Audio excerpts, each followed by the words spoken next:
आज का हमारा ये वेबिनार ईडर और गठिया रोग से संबंधित है, जिसे जियो मित्र की क्लिनिक के पैनलिस्ट डॉक्टर रचित संबोधित करेंगे। इस वेबिनार को अंत तक देखें ताकि आपको अपनी समस्त परेशानियों से छुटकारा पाने में मदद मिल सके। नमस्कार, गुड आफ्टरनून एवरीवन। आज हम लोग थोड़ा अगले 15-20 मिनट तक बात करेंगे दर्द गठिया रोग का निदान। देखिए, इलाज करना, चिकित्सा करना मेरा काम है, पर मैंने पहले भी ये चीज बोली थी कि मेरा कान, नाक, आंख आप लोग हैं। मैं पेशेंट तक आपके थ्रू ही पहुंच सकता हूं और पेशेंट के बेहतर इलाज के लिए, मरीज की बेहतर सहायता के लिए और ओवरऑल समाज कल्याण के लिए हम लोगों को ये बहुत जरूरी है कि हम लोग एक ही लाइन में रहें, एक ही सीध में रहें, एक ही पेज में रहें। थोड़े बहुत बेसिक चीजें मैं आपको अगर बता पाऊंगा तो आप लोग मेरे लिए थोड़े से टेस्ट वगैरह अगर कर देंगे, थोड़ा सा कर पाएंगे तो मेरे लिए डायग्नोस करना बड़ा आसान हो जाएगा। सटीक डायग्नोसिस ही एक सक्सेसफुल चिकित्सा की पहली सीढ़ी है। अगर सटीक डायग्नोसिस बनेगा तो ही सफल चिकित्सा होएगी, सफल चिकित्सा होएगी तो ही आपका, हमारा, जियो का, सबका नाम फैलेगा लोगों में, तभी हम और मरीज ला पाएंगे। तो मेरा एक ब्रीफ परिचय नीलेश जी ने भी दिया है। मेरा नाम डॉक्टर अच्युत गुलाटी है। मैं दर्द, गठिया रोग और पुनर्वास फिजिशियन हूँ। मैंने सवाई मानसिंह मेडिकल कॉलेज से, जयपुर से एमबीबीएस की थी और एमडी की है भौतिक चिकित्सा एवं पुनर्वास आर्जिकर मेडिकल कॉलेज कोलकाता से। उसके बाद मैंने फेलोशिप, 2 फेलोशिप की है। एक र्यूमेटोलॉजी की फेलोशिप की है यूलार स्विट्जरलैंड यूरोप से, और फेलोशिप पेन मेडिसिन में की है मैंने भोपाल से। मैं वर्तमान में कार्यरत हूँ महात्मा गांधी मेडिकल कॉलेज और अस्पताल जयपुर में एज असिस्टेंट प्रोफेसर, सहायक आचार्य, और मैं कंसल्टेंट हूँ दर्द व गठिया रोग का जियोमेट्री क्लिनिक के साथ। नीचे मेरी वेबसाइट भी है drrachitgulati.com, जिसके ऊपर और भी डिटेल्स मिल सकती है अपने रोग से रिलेटेड। तो उद्देश्य क्या है आज का हमारा? आज का हमारा बात करने का मेन एम क्या है? बेहतर समन्वय, बेटर कोऑर्डिनेशन। जैसे कि आप फोटो के अंदर देख पा रहे हैं, एक जना सेंटर में है, पर वो सेंटर में जो जना है वो बिल्कुल अकेला है जब तक आसपास के लोग उसकी मदद ना करें। ये जो आसपास के लोग हैं, ये आप लोग हैं, हमारे हेल्थ पार्टनर, जो कि पेशेंट के साथ डायरेक्ट कांटेक्ट में है। सेंटर में बैठा हूं मैं, जो कि इलेक्ट्रॉनिकली पेशेंट के साथ तो कनेक्टेड हूं। मैं सहायता कर सकता हूं, मैं इलाज कर सकता हूं, मैं चिकित्सा कर सकता हूं, पर मेरी बेहतर चिकित्सा के लिए एकमात्र कड़ी आप लोग ही हैं। दूसरा हमारा उद्देश्य है सटीक डायग्नोसिस का। देखिए, मैं थोड़े से टेस्ट ऐसे बताऊंगा जो कि मुझे अलाउ करेगा बेहतर डायग्नोसिस की ओर, जैसे हमने बात की। तीसरा, सबसे जरूरी, जागरूकता। देखिए, कोई भी डॉक्टर नहीं चाहेगा कि ज्यादा से ज्यादा रोगी हो। हम सब डॉक्टर यही चाहते हैं कि ज्यादा से ज्यादा स्वस्थ हो लोग। हर डॉक्टर का एक ही एम है, हर डॉक्टर का एक ही उद्देश्य है कि ज्यादा से ज्यादा स्वस्थ लोग दुनिया में हो। तो अगर मैं आप लोगों को कुछ ऐसे तरीके बता पाऊंगा जिससे बेहतर डायग्नोसिस कर सकते हैं, तो सिर्फ मेरी ही मदद नहीं होगी, आप दूसरे डॉक्टरों की भी मदद कर पाएंगे। तो ओवरऑल जागरूकता फैलाने के लिए, अवेयरनेस फैलाने के लिए, एजुकेशन फैलाने के लिए ये एक वेबिनार ऑर्गेनाइज हुआ है। चौथा, समाज कल्याण। हम लोग, सब लोग उसी डायरेक्शन में काम कर रहे हैं। हम लोग गांव गांव में ई क्लिनिक इसलिए सेटअप कर रहे हैं कि गांव गांव में वो आखिरी पंक्ति का व्यक्ति भी बेहतर चिकित्सा ले सके और अपने आप को हेल्दी या स्वस्थ रख सके। तो देखिए, मरीज का रेफरल, मेरे को आप रेफरल कब भेजेंगे? जब पेशेंट के पास दर्द होएगा, पेशेंट के किसी भी जोड़े में जकड़न होएगा, गले में, स्पाइन में, कमर में जकड़न होएगा, सूजन रहेगा किसी भी जोड़े में, किसी भी जोड़ में, लाल हो जाएगा, गर्म हो जाना, पाँव में या हाथों में झंझनाहट होना, सुन्नपन होना, शरीर में, हाथों में, पाँव में दुर्बलता आ जाना, या रोजमर्रा के कार्य में, रोजाना के कार्यों में, जिसे एक्टिविटीज ऑफ डेली लिविंग कहते हैं, उसमें पेशेंट का दिक्कत होना। अगर ये सब कोई भी प्रॉब्लम है तो मरीज का रेफरल मेरे पास या मेरे जैसे किसी डॉक्टर के पास आना आवश्यक है, क्योंकि हम लोग स्पेशलाइज्ड हैं इन रोगों के इलाज के लिए। तो ये कुछ एक एग्जाम्पल हो सकते हैं, फोटोग्राफ द्वारा, तस्वीरों द्वारा मैं आपको दिखा सकता हूं।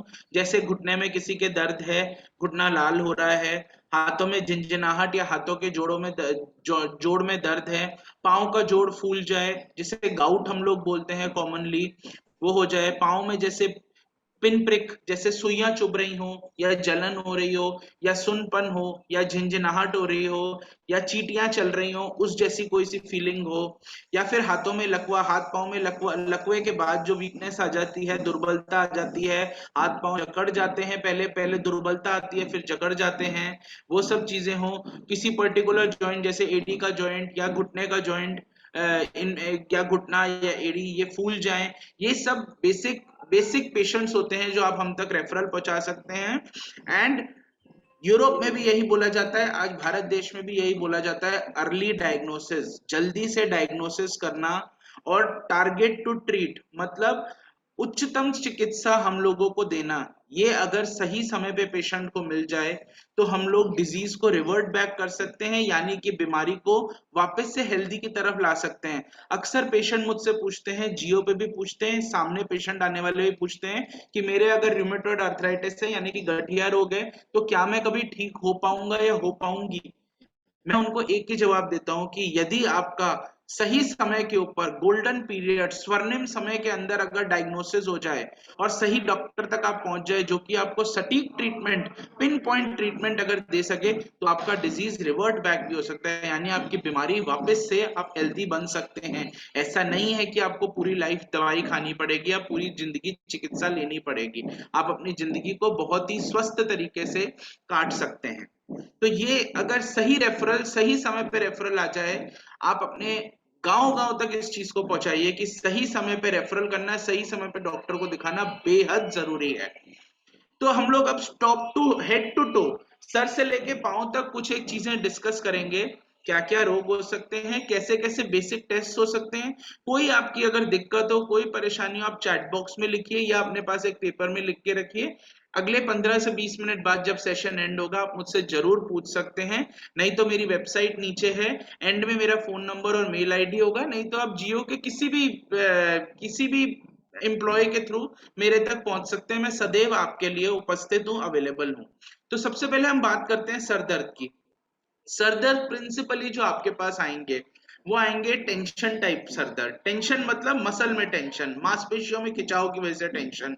वो जो पेशेंट होएगा वो बताएगा जैसे कि एक बैंड लगा हुआ है, हेड बैंड जैसे कि लगा हुआ है, जो नीरज चोपड़ा ने भी पहना था, उस टाइप के हेड बैंड के पैटर्न में अगर किसी के सर दर्द हो रहा है तो डॉक्टर के पास जल्दी से जल्दी जाना जरूरी है। माइग्रेन जो कि हम लोगों ने बहुत सुना है, पेशेंट अक्सर आके बोलता है मेरे माइग्रेन है, निकलता कुछ और है।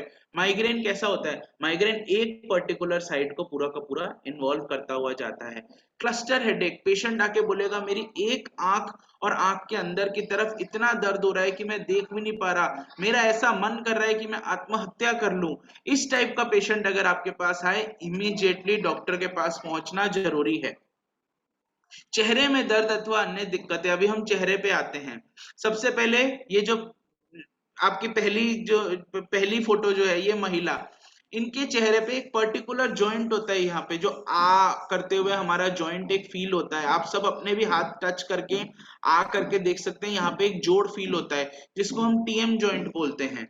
वो टीएम जॉइंट के अंदर बहुत कॉमनली पेन पाया जाता है, और पेशेंट किसी डेंटिस्ट के पास चला जाता है या किसी अन्य डॉक्टर के पास चले जाता है और सटीक डायग्नोसिस नहीं बैठ पाता, और पेशेंट का पेन कंटिन्यू रहता है। और इस पेन के साथ साथ एक हमारी रोजमर्रा की एक बहुत इंपॉर्टेंट एक्टिविटी जो कि है खाना, वो भी इफेक्ट होता है पेशेंट का। उनका मुंह पूरा नहीं खुल पाता, आधा अधूरा खुल पाता है, वो अच्छे से खा नहीं पाते। और आप समझ ही सकते हैं अगर मरीज अच्छे से खा नहीं पाएगा तो क्या क्या प्रॉब्लम होएगी। दूसरा इलाज है जो बीच वाली जो चश्मे वाले इनके हो रहा है, ये प्रॉब्लम बेसिकली सलमान खान को भी हुई थी, जिसके लिए उसको उनको अमेरिका जाना पड़ा था इलाज के लिए। लेकिन ये अभी यहाँ आपके घर बैठे आपके गांव गांव में हम लोग इस इलाज करने के लिए हैं, जिसे ट्राइजेमिनल न्यूरैल्जिया कहते हैं। शेव करने के लिए, ब्रश कर।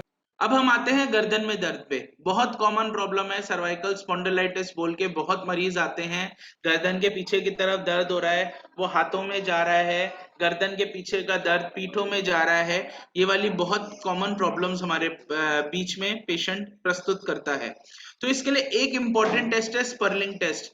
अक्सर जिन हेल्थ पार्टनर्स के साथ मैंने गर्दन का दर्द देखा है उनसे टेस्ट कराने की कोशिश भी की है, पर कभी कभार उल्टा पलटा पड़ जाता है। इसीलिए मैंने ये वाला आज वेबिनार रखा है ताकि आप मेरे लिए बेहतर टेस्ट कर सकें।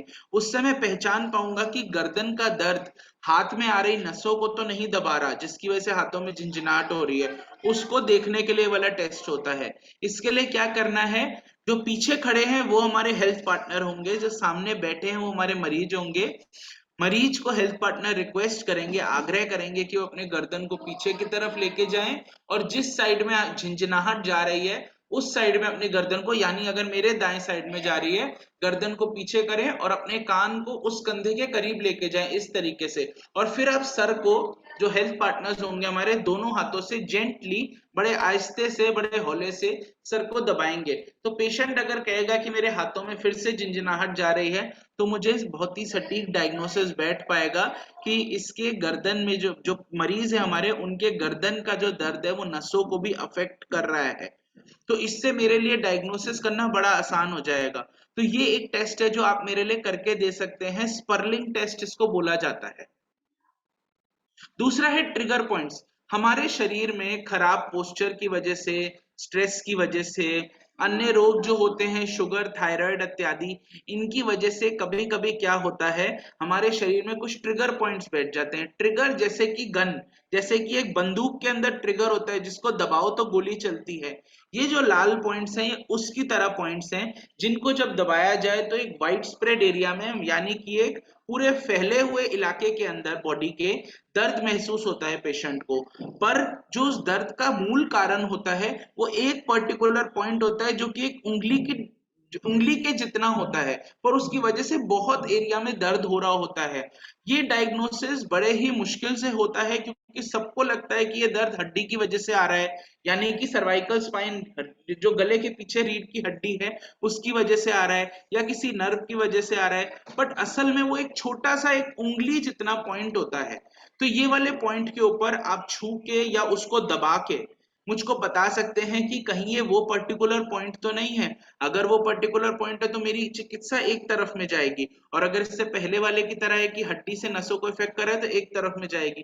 तो ये हम लोग अगर एक साथ समन्वय हमारा बैठ जाए, कोऑर्डिनेशन बैठ जाए और हम बेहतर डायग्नोसिस कर सके, तो आप खुद ही समझ सकते हैं पेशेंट को कितनी हेल्प मिल सकती है दूर बैठे। गर्दन की गति की सीमा, यानी कि रेंज ऑफ मोशन, हमारा गर्दन किस रेंज में जा सकता है। अधिकतर पेशेंट बोलते हैं, बूढ़ी औरतें बोलती हैं कि बेटा मैं गर्दन को सामने नहीं लेके आ सकती, या गर्दन को इस तरफ नहीं घुमा सकती, या कानों को अपने कंधे के करीब ऐसे नहीं ले जा सकती। तो एक पर्टिकुलर जिस एरिया को रिस्ट्रिक्टेड है, या किसी गर्दन की गति की सीमा कहीं पे बाधित है, वो आप मुझको बता सकते हो और हम अकॉर्डिंगली एक पर्टिकुलर व्यायाम पेशेंट को दे सकते हैं या पर्टिकुलर दवाई उसको दे सकते हैं, जिससे कि हम उसकी गर्दन की गति की सीमा एज मच एज पॉसिबल, जितना हो सके नॉर्मल या सही की तरफ लेके जा सकते हैं। तो ये आप मेरे को रिपोर्ट कर सकते हैं कि गर्दन की गति की सीमा कितनी है मरीज की। अब हम आते हैं कंधे के दर्द की तरफ। बड़ा कॉमन होता है, ज्यादातर मरीज यही आके बोलते हैं कि मेरा कंधे में दर्द है तो मुझको फ्रोजन शोल्डर हो गया। नहीं, सारे कंधे के दर्द फ्रोजन शोल्डर नहीं होते हैं। कंधे की भी गति की सीमा होती है। मेरा कंधा कितना ऊपर जा सकता है, कितना सामने जा सकता है, कितना पीछे जा सकता है, या कितना घूम सकता है। जो मरीज होएगा उसका कहीं ना कहीं रिस्ट्रिक्शन होगा, किसी एक पर्टिकुलर मूवमेंट में या पर्टिकुलर साइड में रिस्ट्रिक्टेड होएगा, यानी कि गति की सीमा बाधित होएगी। जहां वो होएगी हम उस एरिया को एड्रेस करेंगे और दूर बैठे मरीज की गति की सीमा को या रेंज ऑफ मोशन को जितना हो सके उतना नॉर्मल या कंप्लीट करने की कोशिश करेंगे, क्योंकि कंधे की गति पूरी की पूरी होना बड़ा जरूरी है, क्योंकि कंधा ही एकमात्र हमारा ऐसा जोड़ है जो हमें अलाउ करता है अलग अलग चीजें उठाना, रीच करना, खाना खाना। कंधे के जॉइंट की वैल्यू और किसी भी जॉइंट से ज्यादा इंपॉर्टेंट है। कंधे के कुछ एक टेस्ट होते हैं जिसको टेस्ट करने से मेरे को पता लगता है कि बेसिकली कौन सा रोग है मरीज को। जैसे कि ये पहला टेस्ट जो बाईं तरफ देख रहे हैं, बड़ा सिंपल टेस्ट है, कुछ नहीं करना है, इसको हम एम्प्टी कैन टेस्ट कहते हैं। आप सब लोगों ने कोका कोला पी होगी एक कैन के अंदर, जो कैन आता है, जो टिन आता है, उसमें कोका कोला पी होगी। कुछ नहीं करना, मरीज को बोलना है अपना हाथ आगे लेके आओ और ऐसे लेके आओ जैसे उस कैन को आप खाली कर रहे हो, यानी कि उस कोका कोला के टिन को खाली कर रहे हो। तो उल्टा करके खाली करना है और मरीज को बोलना आप अपना हाथ उठाओ और जो हमारे हेल्थ पार्टनर होंगे उस हाथ को रोकने की कोशिश करेंगे और उठाने नहीं देंगे मरीज को, पर मरीज जोर लगाएगा उठाने के लिए। तो अगर कंधे में पेशेंट के दर्द होएगा यानी कि एक पर्टिकुलर मसल इन्वॉल्व है और मैं उस पर्टिकुलर मसल को फिर ठीक करने की और अपनी चिकित्सा प्रदान करूंगा पेशेंट को। इसी तरीके से दूसरा टेस्ट होता है जिसे बोलते हैं स्कार्फ टेस्ट। आप देख सकते हैं जैसे पेशेंट है वो अपने हाथ को ऐसे लेके जा रहा है जैसे लड़कियां या लेडीज स्कार्फ पहनती हैं, तो वो स्कार्फ टेस्ट है। उसमें हम मरीज को कहेंगे कि दूसरे कंधे को टच करो या स्कार्फ की तरफ अपना हाथ लेके जाओ और हमारे हेल्थ पार्टनर जो है थोड़ा सा उसको दबाएंगे। अगर मरीज के कंधे में दर्द होता है तो एक पर्टिकुलर जॉइंट, एक पर्टिकुलर जोड़ है जिसकी वजह से दर्द हो रहा है, तो आप समझ सकते हैं कंधे के अंदर भी एक पर्टिकुलर मसल या पर्टिकुलर जोड़ को हम सटीकता से डायग्नोज कर सकते हैं दूर बैठे बिना एमआरआई या अल्ट्रासाउंड कराए पेशेंट का। तो पेशेंट का पैसा भी बचेगा, हमारा डायग्नोसिस भी जल्दी होगा और इलाज फिर तो जल्दी और अच्छा होना ही होना है। तीसरा है, इसके अंदर हम देखते हैं कंधे की मोशन। इसमें कुछ नहीं करना, हेल्थ पार्टनर को अंदर की तरफ कंधे को घुमाना है। अगर मरीज बोले दर्द हो रहा है तो एक और तरीके का सॉरी रोग हो सकता है। और चौथा बड़ा इजी है, कुछ नहीं करना, यहाँ जो बाइसेप्स होते हैं, ये वाले जो मसल होते हैं, हमारे जो बॉडी वाले मसल होते हैं, वो यहाँ पे आते हैं। हमको जिस जगह पे ये दबा रहे हैं, चौथी वाली पिक्चर में, ये सात वाली पिक्चर में, इस जगह पे दबाना है। अगर पेशेंट कूदे या बोले मुझे दर्द है तो उस पर्टिकुलर मसल के लिए दर्द हो रहा है। तो आप समझ सकते हैं कंधे के अंदर ही कितनी चीजें हैं जो पेन प्रोवाइड करती है। अधिकतर हमको फिर क्या करना पड़ता है, दूर बैठे पेशेंट का एमआरआई कराना पड़ता है जो कि 3-4 हजार रुपए लगते हैं पेशेंट के, और गरीब मरीज के लिए 3-4 हजार रुपए बहुत होते हैं। कुछ की इवन मासिक आय होती है 3-4 हजार रुपए। हम कितना पैसा लोगों का बचा सकते हैं और कितनी सटीकता से इलाज कर सकते हैं दूर बैठे, आप समझ ही सकते हैं। चौथा है कोहनी में दर्द यानी कि एल्बो में दर्द। इसमें एक बहुत इंपॉर्टेंट प्रॉब्लम होती है टेनिस एल्बो, जो कि सचिन तेंदुलकर को भी हुई थी, जो कि विराट कोहली को भी चली थी बीच में, जिसकी वजह से वो बल्ला नहीं घुमा पाते।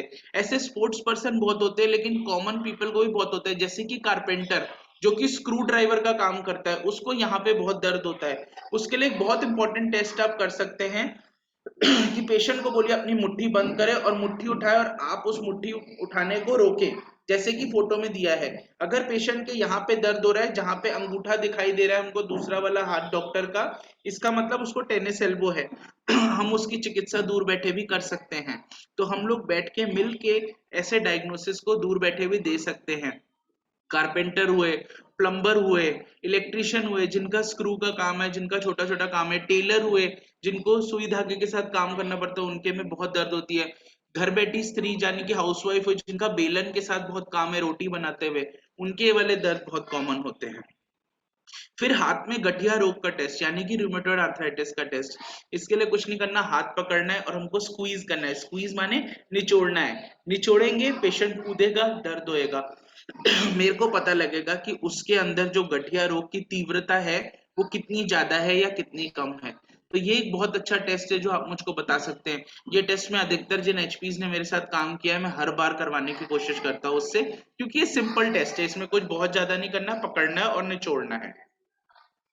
अब कमर दर्द हर घर में है, हर गांव में है, हर शहर में है। हम सबको या तो खुद हुआ है या परिवार में या दोस्त में किसी को कमर दर्द हुआ है।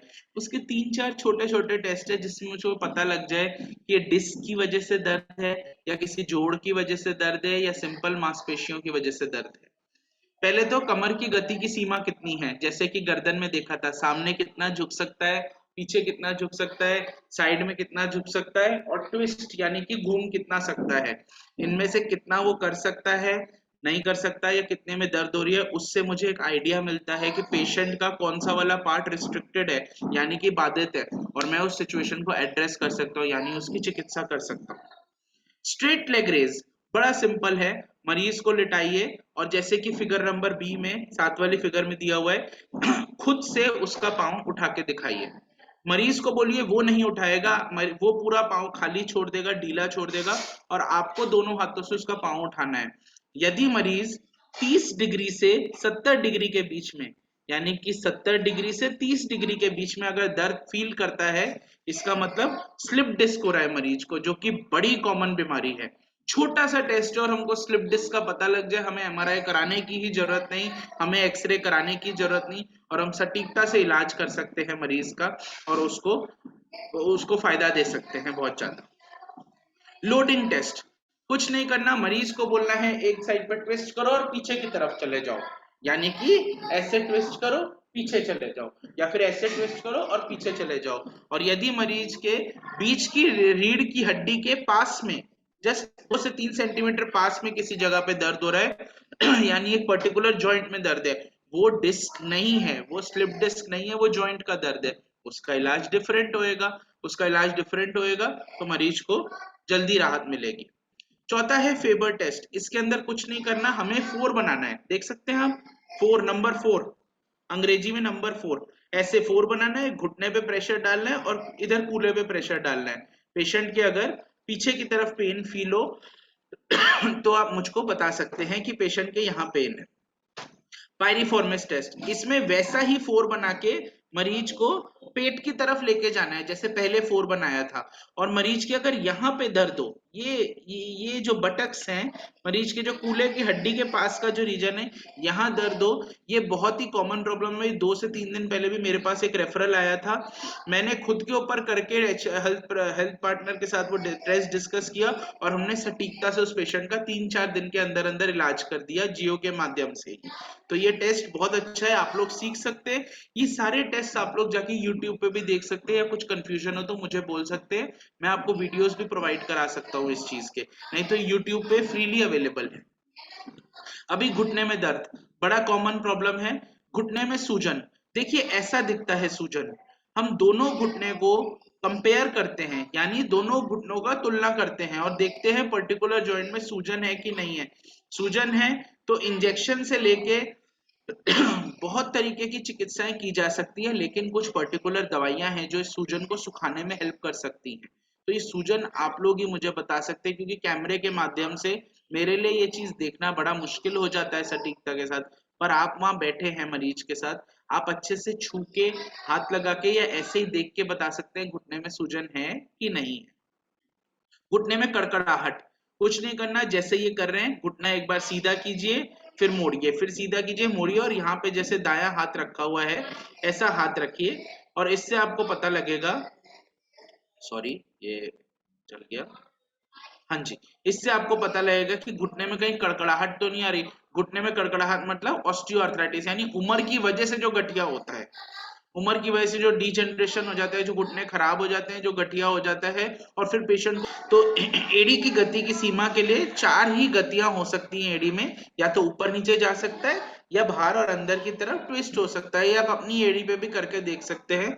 तो अगर आप ये मुझको बता पाएंगे एड़ी की गति की सीमा पेशेंट की क्या है, तो मैं सटीक इलाज कर सकता हूँ। उदाहरण के तौर पे आपको जैसे मैं बताऊं, एड़ी ऊपर की तरफ ले जाना और बाहर की तरफ ले जाना, यानी कि इवर्जन और डॉर्सिफ्लेक्शन, जैसे कि लिखा हुआ है इसके ऊपर, ये एंकल स्प्रेन, जो एड़ी मुचका जाती है, एड़ी की मूंछ जो होती है उसके अंदर पेशेंट का रुक जाता है, तो इसको हम बड़ी जल्दी डायग्नोज कर सकते हैं कि तो एड़ी की मूंछ है, तो उसका इलाज हम अकॉर्डिंगली कर सकते हैं। तो ये आप मेरी मदद कर सकते हैं, उदाहरण के तौर पे आप मुझे बता सकते हैं सर उसका ये पर्टिकुलर प्रॉब्लम है, इलाज फिर मैं जरूर से बता सकता हूँ जल्दी से।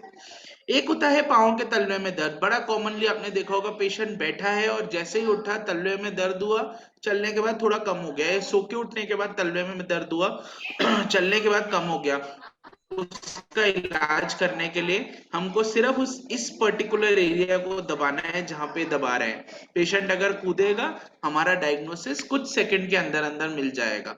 तो ये कुछ तरीके थे जो मैं सर से लेके पांव तक आपको सिखाना चाहता था। ये कुछ एक टेस्ट, कुछ एक गिने चुने टेस्ट है, अगर आप लोग भी इसको अपने जहन में बिठा लें, मन में बिठा लें, तो हम बड़ी सटीकता के साथ और अच्छे से इलाज कर सकते हैं। धन्यवाद, बहुत बहुत धन्यवाद आप सबका। मेरा नंबर है नीचे, मेल आईडी है, मेरा वेबसाइट है, आप मुझे डायरेक्ट भी रीच कर सकते हैं या वाया जियो भी रीच कर सकते हैं, कोई कंफ्यूजन हो तो। बहुत बहुत धन्यवाद सर। जब कोई प्रश्न हो आप सभी का किसी डॉक्टर रचित से, तो आप पूछ सकते हैं। जिस प्रकार से डॉक्टर रचित ने ये सारा कुछ दिखाया, आप बताएं कि यदि आपको कोई प्रश्न बनता है और आप जानना चाहें तो आप इसमें जान सकते हैं डॉक्टर रचित से। हाँ sir, good afternoon sir, Krishna Kumar बोल रहा हूँ सर, सतना से। गुड हाँ आफ्टरनून जी जी, गुड बताइए। आफ्टरनून। प्रश्न ये है मेरा, हाँ 2 जी। साल पहले सर एक्सीडेंट हुआ था, और 2 साल पहले एक्सीडेंट हुआ था। अभी भी सुबह जब मैं सो के उठता हूँ तो मेरा पीठ में दर्द होता है सर। अच्छा, अच्छा। और दिन भर तो दर्द नहीं रहता, चलते फिरते रहते हैं, कोई दिक्कत नहीं, लेकिन जब सो के उठेंगे सुबह तभी दर्द होगा। रात में दर्द रहता है हल्का, और सो के उठने में ज्यादा दर्द रहता है सुबह सुबह। अच्छा, और तो मैं आपकी मुड़ भी उम्र नहीं क्या है जी? पाता सर। 38। और जी ये जो कमर में जो जकड़न रहती है, सख्त जो रहता है, ये कितनी देर तक रहता है सुबह सो के उठने के बाद? 10 से 15 मिनट सर। ये एक्सीडेंट के बाद से ही हो रहा है या उससे पहले भी थोड़ा बहुत रहता था पेन? एक्सीडेंट के बाद से हो रहा है, उसके पहले कंधे में हल्का दर्द अच्छा, रहता था सर। जी क्योंकि ये एक टाइप का र्यूमेटोलॉजिकल रोग होता है, यानी कि गठिया रोग होता है, जो कि एक यंग पेशेंट, हम जैसे, आप भी रिलेटिवली यंग है, जी 50 साल से नीचे मेल्स के अंदर ही वो चीज पाई जाती है, जिसको हम सर मैं एंकाइलोजिंग स्पॉन्डिलाइटिस बोलते हैं। जी सर मैं मैं इतने ये से नहीं कह रहा कि वो ज्यादा भाई। नहीं पड़ता। जी जी सर मैं बोलिए। इतने से ज्यादा, मैं जैसे मुड़ता हूँ तो इतने से ज्यादा मुड़ने में दर्द होता है, यहाँ चुभता है बैक में, पीछे बिल्कुल बीच में। बिल्कुल, मैं आपसे आग्रह करूंगा, मैं आपसे आग्रह करूंगा साहब, एक सिंपल एक एक्सरे कराइए जी सर। कमर का, और मुझको जी दिखाइए। अभी जी सर। एक फेबर नाम का जो टेस्ट मैंने अभी बताया था, वो आप किसी जी को कह सकते हैं अपने ऊपर करके देखें। अगर वहां पे भी जी दर्द होता है तो आप मुझे रीच आउट कीजिए, मैं जरूर इसमें आपकी मदद कर पाऊंगा। जी सर, हाँ थैंक यू जी, सर।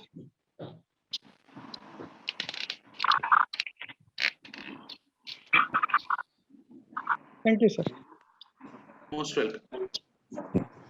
हाँ जी, और किसी का कोई प्रश्न हो तो आप बिल्कुल पूछे। देखिए इसमें दो चीजें डॉक्टर साहब ने, मैं बताऊंगा, इस प्रेजेंटेशन में आपने देखी होंगी, जहां पे डॉक्टर साहब ने बोला कि कई बार होता है आपको एक्सरे कराना पड़ता है, सीटी स्कैन कराने, और मतलब और भी जो टेस्ट होते हैं, उसके बाद आप बताते हैं कि भाई इनको स्लिप डिस्क का प्रॉब्लम है, जबकि इन्होंने एक छोटा सा टेस्ट बताया, यदि आप वो करते हैं और आपको यूं पता चल जाएगा उनको स्लिप डिस्क है, और उसके बाद आप इलाज कर सकें, तो इसमें ना केवल आपके पैसे बचेंगे, और आपको इससे फायदा भी होगा।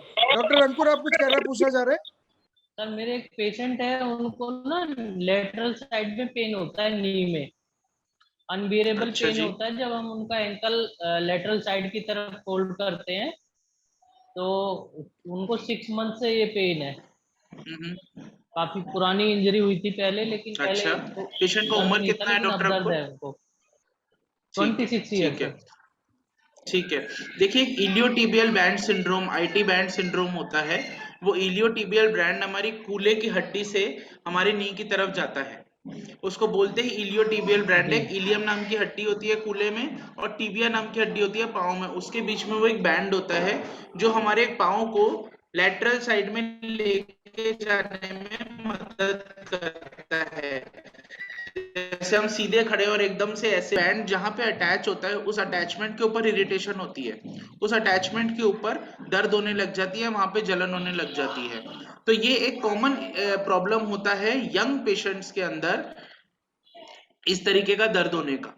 उसके भी कुछ टेस्ट होते हैं। देखिए, मैं अभी सारे टेस्ट आपको नहीं बता सकता था, उसके लिए मुझको शायद 2 या 3 या 4 सेशंस लग जाएंगे, इसलिए मैंने कॉमन चीजों के इलाज बताए हैं। ये एक बड़ी स्पेसिफिक बीमारी है, और बड़ी यंग एज ग्रुप में ये प्रॉब्लम देखी जाती है। स्पोर्ट्स पर्सन या कोई एक्टिव बंदा होगा जो कि बहुत उठता भागता खेलता है, तो शायद उसके और ज्यादा ये चीज पाई जा सकती है।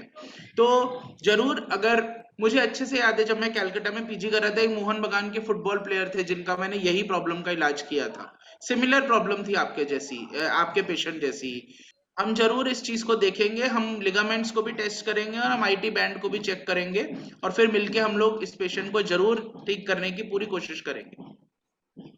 ठीक है डॉक्टर साहब। आप उनको बुलाइए, हम जरूर मिलके इलाज करेंगे उनका। जैसा ठीक है कि डॉक्टर डॉक्टर साहब। साहब ने बोला, आप अपने मरीज को दोबारा बुला के आप दिखा सकते हैं कभी भी।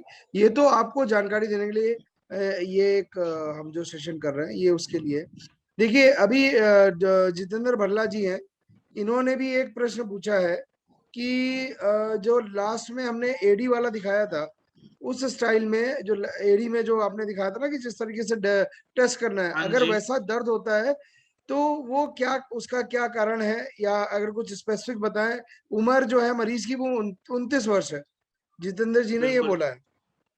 बिल्कुल। जितेंद्र जी, हमारी एड़ी के जैसे अगर मैं अपने हाथ को एड़ी की तरह बनाऊं, तो हमारी एड़ी से यहाँ से एक लिगामेंट निकलता है या फेशिया निकलता है। फेशिया मतलब स्किन के नीचे रीजन, एक मसल जैसा है जो कि निकलता है, और फिर वो फैन होता है, यानी कि फैन के आकार में हमारी चारों उंगलियों चले जाता है, जिसको हम प्लांटर फेशिया बोलते हैं। कभी कभी वो प्लांटर फेशिया जहाँ पे उन्हें लग जाता है, और कभी कभी क्या होता है, उस पेन होने की वजह से, खिंचाव की वजह से उस हड्डी में से एक स्पर यानी कि कांटा भी निकल आता है, जिसे कैल्केनियल स्पर बोला जाता है। तो ये दो मुख्य कारण हैं एडी में उस तरीके के पेन होने के, जैसा मैंने टेस्ट बताया। तो उसके लिए एक बार मरीज को देखना पड़ेगा, उसके इलाज होंगे पर्टिकुलर, राइट फ्रॉम दवाई से लेके, एक्सरसाइज से लेके, उनके शू मॉडिफिकेशन यानी कि उनका जो जूता है उसको चेंज करने तक हर टाइप के इलाज होंगे। तो जरूर आप पेशेंट को लाइए, हम लोग मिलके इलाज करेंगे उनका। और मरीज को बोलिए नरम जूते पहने, जो जूते का जो नीचे का रीजन है वो नरम होएगा, उससे काफी इलाज मिलेगा। बाकी हम देखेंगे उनको। सर अभी एक हमारे देवेंद्र जी हैं, उन्होंने भी एक प्रश्न पूछा है। एक्चुअली इन्होंने अपना प्रश्न कमेंट में डाला है, और जी हाँ, मैं देख पा रहा कि हूँ। अजीत श्रीवास्तव जी ने पूछा है कि उनके, वो अपनी स्वयं की वजह से चेस्ट में टच करने में पेन होता है कभी कभी, जबकि कोई इंजरी नहीं हुई है। हम्म तो हम्म इसका भी कुछ, मतलब जरूर। इसका भी कुछ बड़ी डायग्नोसिस है। बड़ी ही कॉमन प्रॉब्लम है अजीत जी। आप आपकी उम्र बताइए जरा मुझे। उम्र क्या है अजीत जी? एक्चुअली मैं उम्र इसलिए पूछ रहा हूँ, देखिए उम्र के हिसाब से डायग्नोसिस होता है। आज मैं 20 साल का किसी के अगर चेस्ट में दर्द है तो एक अलग डायग्नोसिस होगा, पर 30 साल 50 या सर। 55 या 60 साल में है तो एक अलग डायग्नोसिस होएगा। सर तो आप 30 साल समझ ही बताया सकते उन्होंने। हैं। हाँ 30 साल जी, हाँ बताया। जी। 30 साल। अजीत जी, ये एक बड़ी ही आम प्रॉब्लम है जिसे हम कोस्टोकॉन्ड्राइटिस के नाम से जानते हैं। रीढ़ की हड्डी में जहाँ मसल अटैच होता है वहां पे दर्द होती है, एक पर्टिकुलर पॉइंट या दो पर्टिकुलर पॉइंट के छूने पे ही होती है।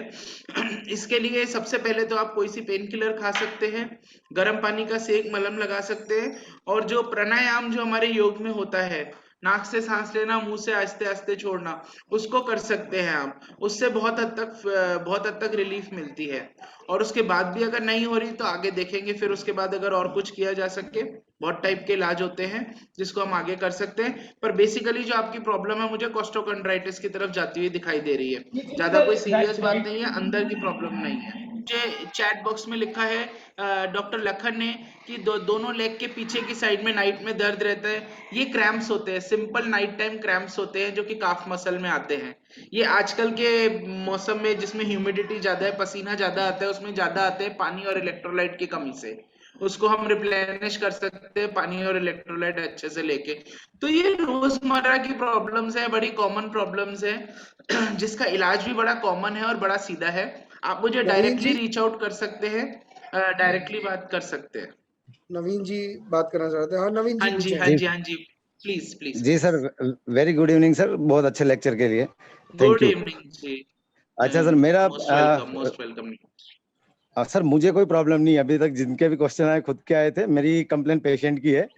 हाँ जी बताएं। बहुत अच्छी बात है, मुझे बड़े अच्छे लगते हैं स्वस्थ लोग तो जी, सर जैसे कोई प्लीज। नॉन केस आती है रूमेटोइड आर्थराइटिस की, है ना, और वो हाँ जी, उसका ट्रीटमेंट चल रहा है किसी और रूमेटोलॉजिस्ट से या फिजिशियन से, और उसको हाँ कोई जी, अलग तरह की कंप्लेंट लेके आती है लाइक नोजिया वोमिटिंग, तो ऐसी जैसे उसमें मल्टीपल ड्रग्स पे होती है, कोई मिथोट्रेक्सेट खा रही होती है, कोई एससीक्यूएस खा रही होती है, तो उनके हाँ ऐसे कोई जी। साइड इफेक्ट है जो हमें उस टाइम में पॉइंट आउट करने चाहिए कि ये इसकी इस ड्रग इंड्यूस हो सकता है, इसमें भी आपका रेफरल बिल्कुल लिया जाए। बिल्कुल बिल्कुल बिल्कुल। ऑफ कोर्स, देखिए अलाइड ट्रीटमेंट तो होगा ही होगा, वो रिमेटोलॉजिस्ट के पास ही होगा। वो कहते हैं ना, जिसने इलाज दिया है वही जानता है, क्योंकि हर इलाज, हर दवाई दो धारी तलवार होती है। तो उसकी जो धारी हमको लग सकती है, वो उसका उसका कारण भी उसी को मालूम होता है जो वो दवाई रोज प्रिस्क्राइब करता है तो सीधी सी बात है, अगर किसी के ये सब प्रॉब्लम्स आ रहे हैं, ये इश्यूज आ रहे हैं जो कि ऑलरेडी डीमार्ट यानी मिथोट्रिक्सेट, सल्फासालाजीन या एचसीक्यूएस के ऊपर है, तो हम जानते हैं इसके क्या साइड इफेक्ट है, और हम जानते हैं इसमें कब इंटरवीन करना है, हम जानते हैं ये कब सीरियस हो सकते हैं, हम जानते हैं कब इसमें पेशेंट को हॉस्पिटलाइज भी करवाना पड़ सकता है। तो इसके लिए बेहतर होगा कि आप एक एक्सपर्ट के पास, मेरे पास या कोई भी और रिमेटोलॉजिस्ट के पास जाएं, तो बहुत ही अच्छा होगा पेशेंट के लिए। और ऐसी चीजों में बिल्कुल भी कोताही हमको नहीं बरतनी है, ऐसी चीजों में बिल्कुल हमको लाइटली नहीं लेना इन चीजों को। हर एक साइड इफेक्ट जो पेशेंट रिपोर्ट कर रहा है वो डॉक्टर तक पहुंचना ही चाहिए किसी भी माध्यम से, ताकि पेशेंट कोई चीज बहुत ज्यादा सीरियस ना हो जाए। हम जल्दी ही पकड़ ले तो पेशेंट को हम रिलीफ दे सकते हैं जल्दी। अच्छा, बहुत बहुत और धन्यवाद सर डॉक्टर साहब। अंकुश जी, आप कोई प्रश्न पूछना चाह रहे थे? जी हाँ सर, एक्चुअली एक मेरा पेशेंट था। मैंने इसके पहले अमित शर्मा जी को दिखाया था, रूमेटॉइड आर्थराइटिस का पेशेंट है सर वो। एक्चुअली सर अर्ली एज है, 24 ईयर एज है, फीमेल है। तो सर उनको अभी मतलब स्टार्टअप हुआ है रूमेटॉइड आर्थराइटिस। तो डॉक्टर ने अभी ट्रीटमेंट तो सजेस्ट किया है, उनको रिलीफ अच्छा है, बट सर उनको मतलब ट्रीटमेंट कहाँ तक चलेगा? मतलब पेशेंट का ये था कि ये लाइफ लॉन्ग रहेगा या फिर मतलब कुछ दिनों में रिकवरी हो जाएगी अगर इनिशियल स्टेज पे है तो? देखिए अंकुश जी, इस चीज के लिए बहुत कुछ अवेलेबल है आजकल। एंड्रॉयड घर घर में फोन है, एंड्रॉयड अवेलेबल जी है, जी। जिसके ऊपर हम हाँ लोग हाँ। एक स्कोर होता है जिसको हम DAS28 बोलते हैं, दास 28 जिसे बोला जाता है वो स्कोर। ओके। उसकी हाँ कॉम्प्लेक्स हाँ। कैलकुलेशंस है, लेकिन आजकल हम एंड्रॉयड के ऊपर डालते हैं तो हमें पता लग जाता है कि पेशेंट की रूमेटॉइड आर्थराइटिस की जो डिजीज एक्टिविटी है, यानी उस दिक्कत की जो तीव्रता है, उस दिक्कत का जो लेवल है, वो हाई है, मीडियम है या लो है। उससे हमको पता ओके। लग जाता है और हम प्रिडिक्ट कर पाते हैं कि वो डिजीज किस तरफ जाएगा। उसमें हमको कुछ नहीं देखना, सिर्फ देखना है कि हमारे बॉडी में कितने जोड़े, अगर मैं 1 2 3 4, 1 2 3 4 ये वाले जोड़े कॉमनली इन्वॉल्व रहते हैं, ये हाँ हाँ। ये ऐसे जोड़े कितने स्वोलन है यानी कितने सूजे हुए हैं, कितने टेंडर है यानी कितनों के छूने के बाद उनका दर्द बढ़ जाता है, पेशेंट का ओवरऑल जो लेवल है 0 से 10 के बीच में कितना है, मतलब अगर पेशेंट की हालत बहुत खराब है तो वो 10 है, पेशेंट की हालत बहुत अच्छी है तो वो 0 है। और चौथा CRP नाम का एक ब्लड टेस्ट होता है। ये चार सीआरपी चीजें अगर करवाया हमको था। पता लग जाए, ये चार चीजें अगर हमको पता लग जाए, तो हम उस कॉम्प्लेक्स कैलकुलेशन करके एक नंबर निकालते हैं जिससे हमें पता लग जाता है उस लेवल कितना है, और हम डिजीज को प्रिडिक्ट कर सकते हैं। तो ये चीजें सर फ्रीली अवेलेबल है नेट पे, घर घर में है, आपके खुद के मोबाइल में है। मैं आपसे वो ऐप भी शेयर कर सकता हूँ, आप मुझे अलग से मेल कीजिएगा, मैं ऐप शेयर कर दूंगा, ओके। अपने मोबाइल में डाल सकते हैं और हम आगे कर सकते हैं काम। चलेगा चलेगा, कोई ठीक प्रॉब्लम है। नहीं। ओके सर, थैंक हाँ जी। धन्यवाद डॉक्टर रचित गुलाटी जी, जो आपने इस कार्य करने का आपने फैसला लिया और आज आपने इसको सफल बनाया। तो मैं दिल से आपको धन्यवाद करता हूँ। और हमारे जो आपने इस महत्वपूर्ण जानकारी जो आपने अपनी हमारी टीम को और हमारी जो फैमिली मेंबर, हमारे हेल्थ पार्टनर को जिस जानकारी के आपने प्रोवाइड करी है, और मैं चाहूंगा अपने हेल्थ पार्टनर को कि आपको किसी भी तरह की कोई ऐसी प्रॉब्लम्स या कोई ऐसी डायग्नोसिस आते हैं जो कि आप खुद उसको नहीं कर सकते और बढ़िया आप उपचार करवाना चाहते हो, तो आप प्लीज डॉक्टर रचित गुलाटी से कनेक्ट करें जल्दी से जल्दी, ताकि उस पेशेंट को बढ़िया इलाज मिल सके, ताकि वो पेशेंट जल्दी से जल्दी ठीक हो सके। तो मैं सभी का धन्यवाद करता हूँ कि आप सभी इस वेबिनार में जुड़े हैं। मैं अपने हेल्थ पार्टनर का भी और दिल से डॉक्टर रचित गुलाटी का भी मैं धन्यवाद करता हूँ। Thank you very much. Thank you sir. हाँ जी, सर प्रिया बोले। मैं एक पॉइंट और ऐड करना चाहूंगी। पहले तो बहुत बहुत धन्यवाद डॉक्टर रचित, आपने इतनी महत्वपूर्ण जानकारी साझा की। थैंक और यू जैसे प्रिया कि जी।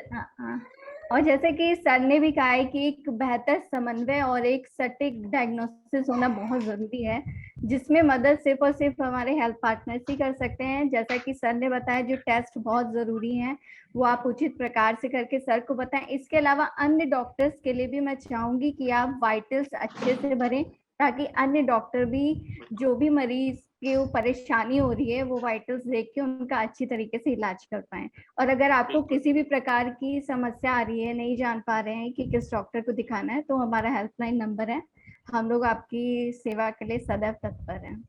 Thank you. बहुत बहुत धन्यवाद प्रिया। जैसा मैं एक बार फिर से बोलना चाहूंगा, हमारी हेल्पलाइन नंबर का ज्यादा से ज्यादा उपयोग करें। नंबर 8427506070 है, 8427506070। तो इस पे जरूर से जरूर फोन करें।